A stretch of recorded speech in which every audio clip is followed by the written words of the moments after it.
Hello friends, എല്ലാവർക്കും നമ്മുടെ പുതിയൊരു വീഡിയോയിലേക്ക് സ്വാഗതം. ഈ വീഡിയോയിൽ നമ്മൾ എങ്ങനെ പിസിയുടെ പെർഫോമൻസ് ബൂസ്റ്റ് ചെയ്യാം അല്ലെങ്കിൽ ഇൻക്രീസ് ചെയ്യാമെന്നാണ് നമ്മൾ നോക്കാൻ പോകുന്നത്. ഈ ഒരു ടോപ്പിക്കിനെ പറ്റി നിങ്ങൾ സെർച്ച് ചെയ്ത് നോക്കുമ്പോൾ നിങ്ങൾക്ക് കാണാൻ കഴിയുന്നത് ഒന്നെങ്കിൽ SSDകൾ ആഡ് ചെയ്യുന്നതോ അല്ലെങ്കിൽ RAM ഇൻക്രീസ് ചെയ്യുന്നതോ അല്ലാന്നുണ്ടെങ്കിൽ നിങ്ങളുടെ പിസിയുടെ ഓൾഡർ ആയിട്ടുള്ള കമ്പോണൻസ് മാറ്റുന്നതോ അങ്ങനെ പൈസ ചിലവുള്ള കാര്യങ്ങളാണ് നമ്മൾ നോർമലി കാണാറ്. പക്ഷേ ഈ വീഡിയോയ്ക്ക് ഒരു പ്രത്യേകതയുണ്ട്. ഈ വീഡിയോയിൽ ഞാൻ പറയുന്ന കാര്യങ്ങളെല്ലാം സീറോ കോസ്റ്റ് ആണ്. നിങ്ങൾ ആദ്യം മുതൽ അവസാനം വരെ ഈ വീഡിയോ വ്യക്തമായിട്ട് കണ്ടു കഴിഞ്ഞാൽ നിങ്ങൾക്കും നിങ്ങളുടെ കമ്പ്യൂട്ടറിന്റെ പെർഫോമൻസ് ഒരു നിയർലി ഒരു 50% നിങ്ങൾക്ക് ഇൻക്രീസ് ചെയ്യാൻ പറ്റും.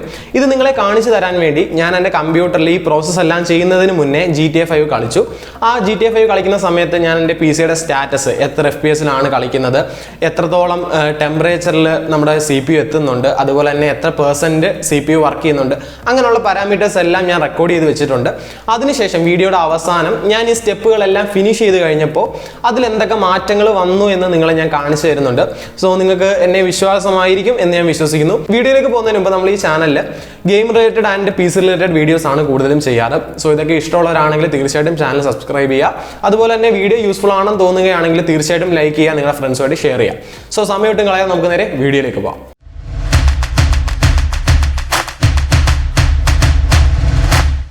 നമ്മുടെ ഫസ്റ്റ് സ്റ്റെപ്പ് എന്ന് പറയുന്നത് നമ്മുടെ കമ്പ്യൂട്ടറിൽ അനാവശ്യമായിട്ട് കിടക്കുന്ന ജങ്ക് ഫയൽസ് ക്ലീൻ ചെയ്യണം. സോ അതിലെ ഫസ്റ്റ് കാര്യം എന്ന് പറയുന്നത് നമുക്ക് റീസൈക്കിൾ ബിൻ ആദ്യം ക്ലീൻ ചെയ്യണം. സോ അതിനായിട്ട് റീസൈക്കിൾ ബിന്നിൽ റൈറ്റ് ക്ലിക്ക് കൊടുത്തിട്ട് MD റീസൈക്കിൾ ബിൻ എന്ന് പറഞ്ഞ ഓപ്ഷൻ കൊടുത്തിട്ട് യെസ് ക്ലിക്ക് ചെയ്യുക. സോ നമ്മൾ അങ്ങനെ റീസൈക്കിൾ ബിൻ മുഴുവൻ ക്ലീൻ ചെയ്തു. ഇനി ചെയ്യേണ്ടത് നിങ്ങളുടെ കീബോർഡിൽ വിൻഡോസ് കീയും അതുപോലെ തന്നെ R-ഉം പ്രസ് ചെയ്യുക. ഇനി ഇതിൽ നമ്മൾ ടെംപ് എന്ന് സെർച്ച് ചെയ്യണം. TEMP ഓക്കെ കൊടുക്കാം. ഇപ്പോൾ ഇവിടെ കണ്ടിന്യൂ എന്ന് പറഞ്ഞൊരു ഓപ്ഷൻ കാണാം, അതിൽ ക്ലിക്ക് ചെയ്യുക. സോ നമുക്ക് ഒരുപാട് ഫയൽസ് ഈ ടെംപ് എന്ന ഫോൾഡറിൽ കാണാൻ സാധിക്കും. ഈ ഫയൽസ് എല്ലാം ഡിലീറ്റ് ചെയ്യാം. സോ എല്ലാം സെലക്ട് ചെയ്തു ശേഷം നമുക്ക് ഡിലീറ്റ് ചെയ്യാം. അപ്പോൾ ഇതിൽ ചില ഫയൽസ് ഡിലീറ്റ് ആവാതിരിക്കും, അത് ജസ്റ്റ് അങ്ങ് സ്കിപ്പ് ചെയ്താൽ മതി. കാര്യം അതൊരു പക്ഷേ ഒരു ക്യാഷ് മെമ്മറി ആയിട്ട് അവിടെ കിടക്കുന്നതുകൊണ്ടായിരിക്കാം അത് ഡിലീറ്റ് ആവാത്തത്. അല്ലാതെ ബാക്കി ഡിലീറ്റ് ആവുന്ന എല്ലാ ഫയൽസും നമുക്ക് ഡിലീറ്റ് ചെയ്യാം. ഇനി ചെയ്യേണ്ടത് നേരത്തെ ചെയ്ത പോലെ തന്നെ ഒന്നുകൂടി വിൻഡോസും അതുപോലെ തന്നെ R-ഉം കൂടെ പ്രസ് ചെയ്യാം. അതിനുശേഷം നമ്മൾ നേരത്തെ ടെംപ് എന്ന് സെർച്ച് ചെയ്തതിന് പകരം ഒരു പെർസെൻറ്റേജിന്റെ സിമ്പിൾ ഇട്ട് ടെംപ് എന്ന് സെർച്ച് ചെയ്യുക. അതിനുശേഷം അവസാനം ഒരു പെർസെൻറ്റേജ് സിമ്പിൾ കൊടുക്കുക. അപ്പോഴും നമുക്ക് ഒരുപാട് ഫയൽസ് കാണാൻ പറ്റും. ഇതും സെലക്ട് ചെയ്ത് ഇത് മുഴുവൻ ഡിലീറ്റ് ചെയ്യാം.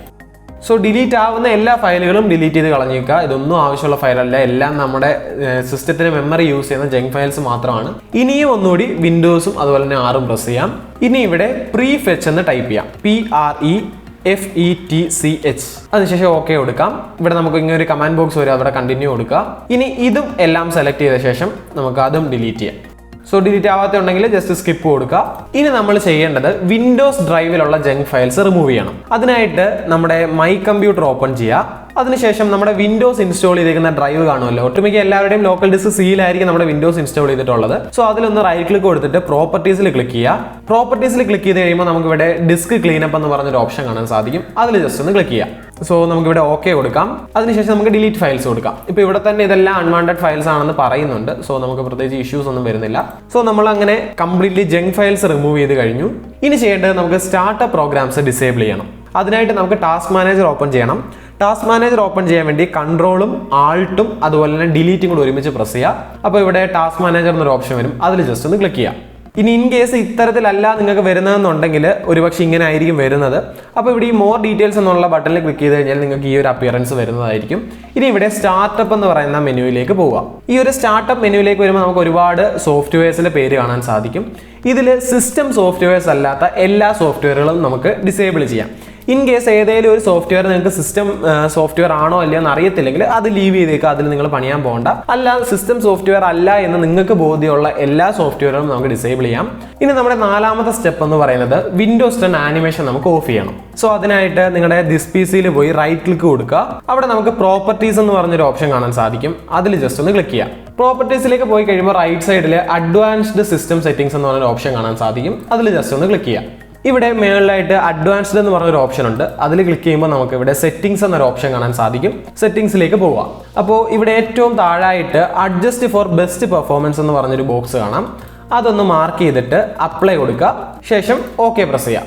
ഇപ്പോൾ കുറച്ചുകൂടെ ഒന്ന് സ്മൂത്ത് ആയിട്ടുണ്ട് നമ്മുടെ സിസ്റ്റം. അതുപോലെ തന്നെ ചെറിയ ചെറിയ വ്യത്യാസങ്ങളും വന്നിട്ടുണ്ട്. ഇത് നമ്മുടെ സിസ്റ്റം ഒന്നുകൂടെ ഒപ്റ്റിമൈസ് ആയി നമുക്ക് ഗെയിമിങ്ങിന് കുറച്ച് സപ്പോർട്ട് ചെയ്യുന്ന രീതിയിൽ ഈ ഒരു സെറ്റിംഗ്സ് നമ്മളെ സഹായിക്കുന്നതാണ്. നമ്മുടെ അഞ്ചാമത്തെ സ്റ്റെപ്പ് എന്ന് പറയുന്നത് നമുക്ക് നമ്മുടെ ഡ്രൈവുകൾ ഒപ്റ്റിമൈസ് ചെയ്യണം. സോ അതിനായിട്ട് നമ്മുടെ മൈ കമ്പ്യൂട്ടറിൽ പോവുക. അതിനുശേഷം ഡ്രൈവിൽ റൈറ്റ് ക്ലിക്ക് കൊടുത്തിട്ട് പ്രോപ്പർട്ടീസിൽ ക്ലിക്ക് ചെയ്യുക. പ്രോപ്പർട്ടീസിലേക്ക് ചെല്ലുമ്പോൾ നമുക്ക് ടൂൾസ് എന്നൊരു ഓപ്ഷൻ കാണാൻ സാധിക്കും. അതിൽ ജസ്റ്റ് ഒന്ന് ക്ലിക്ക് ചെയ്യുക. അതിനുശേഷം താഴായിട്ട് ഒപ്റ്റിമൈസ് എന്നൊരു മെനു കാണാം. അതിലൊന്ന് ക്ലിക്ക് ചെയ്യുക. ഇനി ചെയ്യേണ്ടത് നമ്മുടെ ഓരോ ഡ്രൈവും നമുക്ക് ഒപ്റ്റിമൈസ് ചെയ്യാം. സോ ഓരോന്നും ഒപ്റ്റിമൈസ് ചെയ്യുക. കുറച്ച് നേരം എടുക്കും ഒപ്റ്റിമൈസ് ആവാൻ. ഈ ലോക്കൽ ഡിസ്ക് സി ഒക്കെ ഒരുപാട് ഫയൽസ് ഉണ്ടായതുകൊണ്ട് കുറച്ച് നേരം എടുക്കും.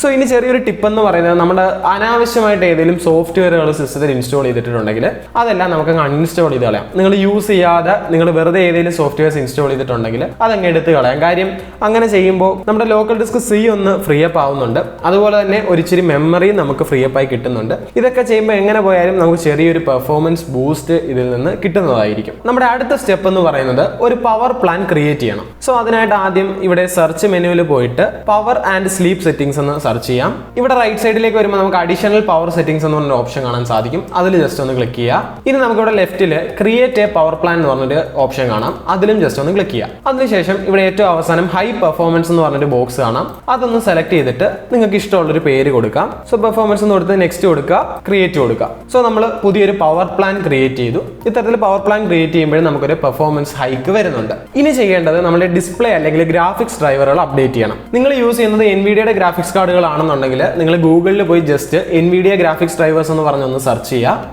ആദ്യം തന്നെ എൻവിഡിയയുടെ ഒഫീഷ്യൽ വെബ്സൈറ്റ് വരും. അതിലേക്ക് പോയി കഴിയുമ്പോൾ നിങ്ങളുടെ ഗ്രാഫിക്സ് കാർഡ് സെലക്ട് ചെയ്യുക. അതിനുശേഷം നിങ്ങൾക്ക് വേണ്ട നിങ്ങളുടെ ഗ്രാഫിക്സ് കാർഡിന്റെ ഡ്രൈവർ ഇൻസ്റ്റാൾ ചെയ്തിട്ട് അത് അപ്ഡേറ്റ് ചെയ്യുക. ഇനിയല്ല നിങ്ങൾ AMDയുടെ റേഡിയോൺ ഗ്രാഫിക്സ് ആണ് യൂസ് ചെയ്യുന്നതെങ്കിൽ ജസ്റ്റ് AMD ഗ്രാഫിക്സ് ഡ്രൈവർ എന്ന് പറഞ്ഞ് ജസ്റ്റ് നമുക്കൊന്ന് സെർച്ച് ചെയ്യാം.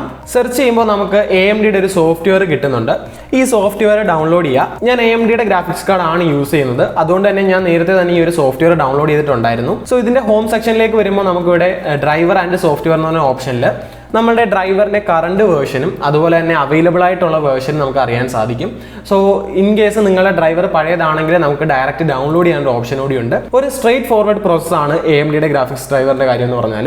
വളരെ സിമ്പിൾ ആണ്, വലിയ കോംപ്ലിക്കേഷൻസ് ഒന്നുമില്ല. നിങ്ങൾ യൂസ് ചെയ്യുന്ന ഗ്രാഫിക്സ് കാർഡ് ഏതാണോ അതിന്റെ ഗ്രാഫിക്സ് ഡ്രൈവർ നിങ്ങൾ അപ്ഡേറ്റ് ചെയ്യുക. ഇനി അടുത്ത സ്റ്റെപ്പ് എന്ന് പറയുന്നത് നമ്മുടെ ഗെയിമിന്റെ ഫുൾ സ്ക്രീൻ ഒപ്റ്റിമൈസേഷൻ ഓഫ് ആക്കാം. ഇത് നമ്മുടെ ഗെയിമിന്റെ ക്വാളിറ്റിയിൽ വലിയൊരു പ്രശ്നമൊന്നും വരുത്തത്തില്ല, പക്ഷെ ചെറിയൊരു പെർഫോമൻസ് ബൂസ്റ്റ് കിട്ടുന്നതായിരിക്കും. അപ്പോൾ ചെയ്യേണ്ടത് ഗെയിമിൽ റൈറ്റ് ക്ലിക്ക് കൊടുത്തിട്ട് പ്രോപ്പർട്ടീസിൽ ക്ലിക്ക് ചെയ്യുക. പ്രോപ്പർട്ടീസിലേക്ക് വന്നു കഴിയുമ്പോൾ ഇവിടെ കോമ്പാറ്റിബിലിറ്റി എന്ന് പറഞ്ഞൊരു ഓപ്ഷൻ കാണും. അതിൽ ജസ്റ്റ് ഒന്ന് ക്ലിക്ക് ചെയ്യുക. അതിനുശേഷം താഴേക്ക് വരുമ്പോൾ ഡിസേബിൾ ഫുൾ സ്ക്രീൻ ഒപ്റ്റിമൈസേഷൻ എന്ന് പറഞ്ഞൊരു ഓപ്ഷൻ ഉണ്ട്. അതിൽ ക്ലിക്ക് ചെയ്തിട്ട് അപ്ലൈ കൊടുത്ത് ഓക്കെ പ്രസ് ചെയ്യുക. സോ നമ്മുടെ PC ബൂസ്റ്റ് ചെയ്യാനുള്ള എല്ലാ സ്റ്റെപ്പുകളും നമ്മൾ കഴിഞ്ഞു. ഇനി നമുക്ക് നമ്മുടെ ഗെയിം ഒന്ന് ഓപ്പൺ ചെയ്ത് എത്രത്തോളം പെർഫോമൻസ് ബൂസ്റ്റ് വന്നു എന്ന് നമുക്ക് ജസ്റ്റ് ഒന്ന് ചെക്ക് ചെയ്യാം.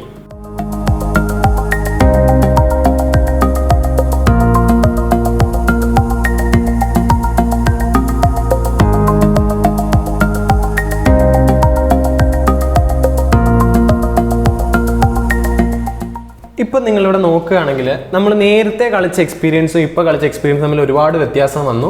ആദ്യം കളിക്കുമ്പോൾ ചെറിയൊരു സ്ട്രക്ക് ഇടയ്ക്കിടയ്ക്ക് വരുന്നുണ്ടായിരുന്നു. പക്ഷേ അതിനുശേഷം നമ്മൾ ഈ പ്രോസസ് എല്ലാം ചെയ്ത് കഴിഞ്ഞപ്പോൾ ഒരു സ്ട്രക്കിൻ്റെ ഇഷ്യൂ വരുന്നില്ല. ചില സമയത്ത് FPS 1-2 FPS ഡൗൺ വരുന്നുണ്ടെങ്കിലും വലിയൊരു ചേഞ്ച് വരുന്നില്ല. എൻ്റെ ഒരു 60 Hz മോണിറ്റർ ആയതുകൊണ്ട് തന്നെ എനിക്ക് മാക്സിമം 59 FPS കളിക്കാൻ പറ്റത്തുള്ളൂ. പക്ഷേ നമ്മുടെ ഈ ഒരു സോഫ്റ്റ്വെയറിലേക്ക് വന്ന് നോക്കുമ്പോൾ ആവറേജ് FPS എന്ന് പറയുന്നത് 107 FPS വരെ നമുക്ക് ആവറേജ് കിട്ടുന്നുണ്ട്. അപ്പോൾ നേരത്തെ ആ ഒരു 51 FPS നിന്ന് 107 എന്ന് പറയുമ്പോൾ കറക്റ്റ് 50% മേളിൽ ഇൻക്രീസ് വന്നിട്ടുണ്ട്. സോ ഇത് കാണുമ്പോൾ നിങ്ങൾക്ക് ഒരു പ്രൂഫായിട്ട് തന്നെയാണ് ഞാനിത് നിങ്ങളെ കാണിച്ചു തരുന്നത്. ഇതെല്ലാം ലൈവായിട്ട് തന്നെ റെക്കോർഡ് ചെയ്തതാണ്. സോ വീഡിയോ തീർച്ചയായിട്ടും നിങ്ങൾക്ക് യൂസ്ഫുൾ ആയി എന്ന് വിശ്വസിക്കുന്നു. ഇത് നിങ്ങൾക്ക് തീർച്ചയായിട്ടും ട്രൈ ചെയ്ത് നോക്കാവുന്നതാണ്. ഞാൻ എൻ്റെ കമ്പ്യൂട്ടറിൽ നിങ്ങളെ കാണിച്ചു തന്നെയാണ്. ഇതിനെക്കാട്ടി വലിയ പ്രൂഫ് എനിക്ക് തരാനൊന്നുമില്ല. പിന്നീട് എല്ലാം റിയൽ ടൈമിലാണ് ചെയ്തിരിക്കുന്നത്. ഞാനൊരു 1.5 മണിക്കൂർ എടുത്ത് ഇതെല്ലാം 1 by 1 ആയിട്ട് നിങ്ങളെ കാണിക്കുന്നതാണ്. നിങ്ങൾക്ക് സംശയമുണ്ട് എന്നുണ്ടെങ്കിൽ ഈ ഒരു സ്ക്രീനിൻ്റെ താഴെ കാണുന്ന സമയം നിങ്ങൾക്ക് നോക്കാം. സമയവും ഡേറ്റ് നോക്കിക്കഴിഞ്ഞാൽ ഞാൻ റിയൽ ടൈം ആണോ ചെയ്തതല്ലയോ എന്ന് നിങ്ങൾക്ക് മനസ്സിലാവും. സോ വീഡിയോ തീർച്ചയായിട്ടും നിങ്ങൾക്ക് യൂസ്ഫുൾ ആയി എന്ന് വിശ്വസിക്കുന്നു.